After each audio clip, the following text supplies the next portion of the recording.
So back to our example. We can write a KCL at each one of our nodes A, B, C, and D. We should see at this point this is a fairly trivial case because each node only has two branches coming out of it.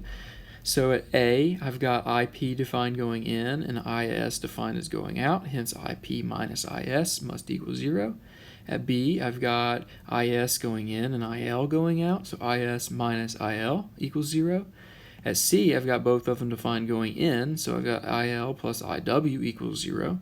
And you could see here that my choice of IW initially, I did that just to, show you this case. You might be able to make the assumption that they were going in the same direction.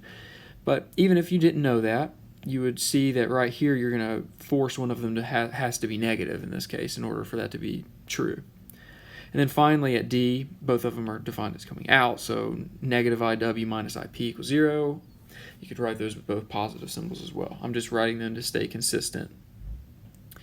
So when we solve this, we end up finding out that there are actually only 3 linearly independent equations. You can find that there are only 3 linearly independent equations a few different ways. I'm not going to go over that, but the basic gist of it is that you can see right away that IP must equal IS must equal IL, which must equal the negative of IW. So if we set all of those variables equal to each other, then equaling I, we can sub those into our Ohm's law expressions that we initially came up with, and we see that Vs equals IRs, VL equals IRL, and VW must equal negative IRW. The problem is we still don't know what I is. This is the consequence of us having 4 equations, but only 3 of them are independent. Therefore, we can't solve for the 4 unknowns. We have 1 left over. So we need another equation for this. To generalize this, we can show that for any circuit that has n nodes, when we just write KCL expressions at all of those nodes, we always get n minus 1 linearly independent equations. So we cannot ever solve a circuit completely by writing KCLs at each node. We need something else, and that's what Kirchhoff's voltage law does for us. I'm going to fix this again. So Kirchhoff's voltage law, again, is a manifestation of the law of conservation reflected in the voltages. And we note that when we have a closed path, any closed path, the sum of the voltages around that closed path must sum to 0. So for example, if I have 3 elements in this closed loop defined with arbitrary voltages V1, V2, and V3, if I walk around this loop in any direction, make an assignment of what's positive and what's negative, I can sum these voltages. So let's assume I'm starting at C, working around clockwise, and maybe I'll assume that going from point C to point A, going into the negative and out of the positive, I'm gaining voltage, for example. We call that a voltage rise. Likewise, if we go from positive to negative, we call that a voltage fall. It's like the losing of potential. So if I define those voltage rises as positive and this voltage falls as negative, I can write the expression as positive V1 minus V2 plus V3 must equal 0. And again, I can make the opposite assumption where voltage rise is negative and a voltage fall is positive, and I would get the same or an equivalent expression. So it follows that for any closed loop with n elements, I can just sum those potentials. And they must equal 0.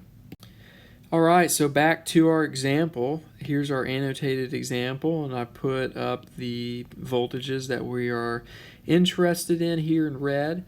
So we're going to walk around this loop, and I'll just do clockwise again, starting at this bottom node, which was labeled as D originally. So going from D to A, I gain 3 volts, plus 3. Going from A to B, I lose voltage Vs, so that's negative Vs. Likewise, lose VL. And then based on the polarity assignment, I gain back VW. So 3 minus Vs minus VL plus VW must equal 0. Okay, so to recap all of that, here's our circuit with everything labeled. Let's assume now we've got some values for these resistors shown here on the top right. I'm going to assume the lamp has a resistance of 100 ohms, the source resistance is 1 ohm, and the wire resistance is half ohm.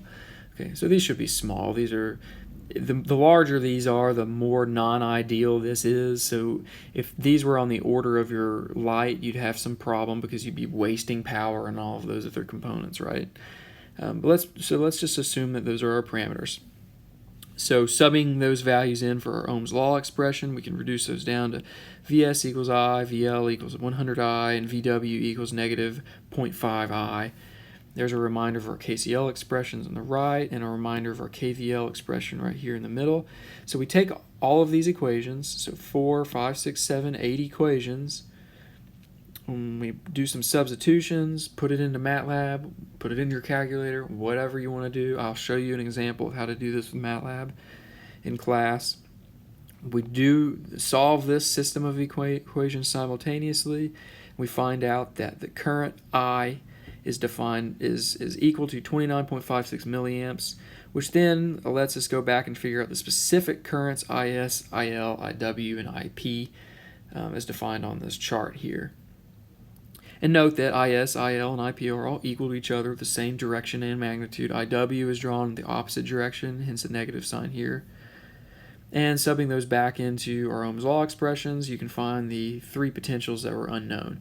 Note that 3 volts was our driving potential. 2.96 of those volts were lost across the lamp.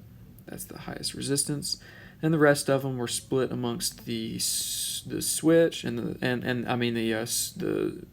inherent source resistance, and the rest through the wiring. And a final note, again, just to reiterate that we did find that IW and VW both were negative, and that's because we defined the current direction and the voltage polarity opposite of the others in this case, even though all elements were in series with one another. Again, because maybe we don't identify that right away. It's okay as long as you're consistent with how you write your equations with respect to your definitions on the page. You're going to be okay. One thing I want to mention to close this module out is there is another example that I have in the notes that I'll be providing. I'm not going to go through those in the video, but make sure you look at the notes so that you have that example. Thanks.